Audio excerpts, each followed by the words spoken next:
فرض نمازوں میں کون سی صورتیں پڑھنا مسنون ہے، سنت ہے؟ محمد عادل دہلی، بہت پیارا سوال کیا۔ آج کل مسجدوں کے امام حضرات فرض نمازوں میں سنت قراءت کا بالکل لحاظ نہیں کرتے۔ ہم نے بڑے بڑے علماء سے سنا ہے کہ یہ بہت نامناسب عمل ہے۔ مسجد کے امام کو کم از کم فرض نماز میں جب وہ پڑھا رہے ہوں مسجد میں تو سنت قراءت کا اہتمام کرنا چاہیے۔ تو وہ سنت قراءت کیا ہے فرض نماز میں؟ فجر کی نماز میں ہے طوال مفصل، یعنی سورہ حجرات سے لے کر سورہ بروج، سورہ حجرات ہے نا 26ویں پارے میں، تو وہاں سے لے کے سورہ بروج والسماء ذات البروج، یہاں سے کوئی سورت پڑھنی چاہیے فجر میں۔ اور ظہر میں بھی طوال مفصل، تو اس میں بھی یہی ہے کہ سورہ حجرات سے لے کے سورہ بروج تک۔ اور بعض عرب علماء اس کے قائل ہیں کہ ظہر میں کبھی طوال مفصل اور کبھی کبھی اوساط مفصل، جو میں آگے بتا رہا ہوں۔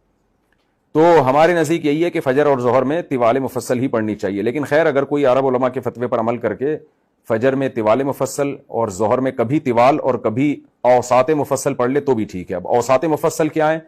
وہ ہے سورہ بروج سے لے کر سورہ بینہ تک، اس میں سورہ بروج بھی داخل ہے، یعنی سورہ بروج جو ہے وہ طوال مفصل میں بھی داخل ہے اور اوساط مفصل میں بھی داخل ہے۔ تو سورہ بروج سے لے کر لم یکن الذین کفروا من اہل الکتاب والمشرکین، یہ جو ہے نا 30ویں پارے میں، تو ان صورتوں میں سے پڑھنا یہ افضل ہے۔ یہ کہلاتی ہیں اوساط مفصل۔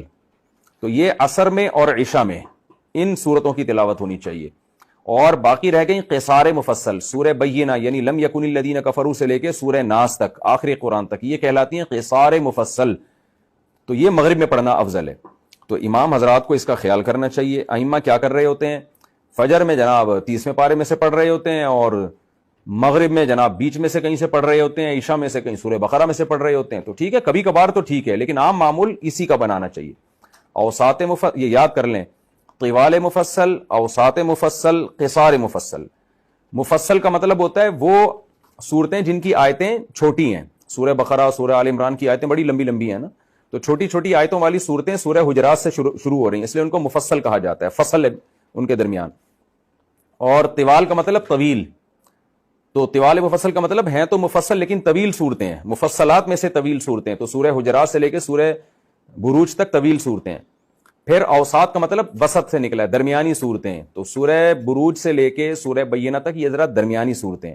اور قصار کا مطلب مختصر، قصر سے نکلا ہے، تو سورہ بینہ سے آگے، سورہ بینہ بھی اس میں داخل ہے، سورہ بینہ سے آگے سورہ ناس تک مختصر صورتیں۔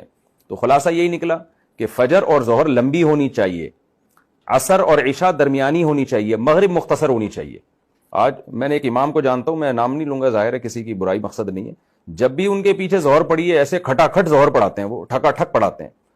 تو اتنا نہیں ہے بھائی، ظہر کی پہلی 2 رکعتوں کو ذرا لمبا کھینچنا چاہیے، لمبی صورتیں پڑھنی چاہیے ظہر کی 2 رکعتوں میں۔ مغرب کو آپ مختصر پڑھ لیں، فجر کی 2 رکعتیں بھی لمبی سنت مؤکدہ ہے، ظہر کی پہلی 2 رکعتوں کو بھی لمبا کرنا سنت مؤکدہ ہے۔ عصر کی پہلی 2 رکعتیں اور عشاء کی پہلی 2 رکعتیں یہ درمیانی ہونی چاہیے، نہ لمبی ہوں زیادہ نہ مختصر ہو، اور مغرب کی 2 رکعتیں مختصر ہونی چاہیے۔ تو یہ عام معمول ہے، اور ان میں یہ صورتوں کی تلاوت ہونی چاہیے۔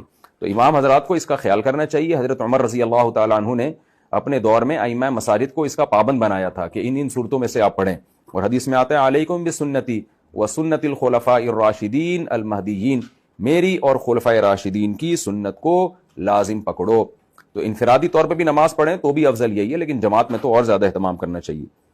تو مساجد کے ائمہ کو اس کا خوب خیال کرنا چاہیے۔ کبھی کبھار اس کے خلاف ہو جائے تو ٹھیک ہے، کوئی حرج نہیں ہے، بلکہ کرنا چاہیے کبھی کبھار اس کے خلاف، تو تاکہ لوگ اس کو فرض واجب نہ سمجھنا شروع کر دیں اور دوسری جگہ سے بھی قرآن سننے کا لوگوں کو موقع ملے، لیکن عام معمول اسی کا بنانا چاہیے۔